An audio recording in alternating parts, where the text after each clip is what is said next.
এটা আমার প্রথমবার বইমেলা। সবসময় আমি দেখে থাকি ফোনে, তারপর টিভিতে দেখে আসছি। এবার প্রথমবার আসলাম নিজে।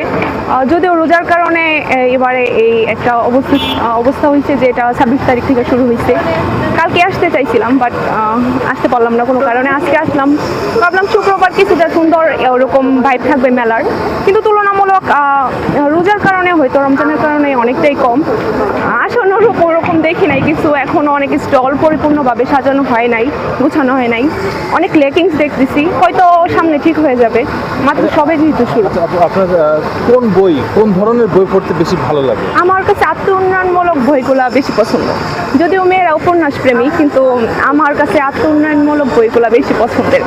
মানে এটা আমার খুঁজতেছিলাম, একটা বইও পছন্দ হইলো, সুখ বইয়ের নাম, রাসেল ভার্বার্ট লিখছে, ভালো ছিল, কিন্তু দেখলাম যে আরেকটু দেখি।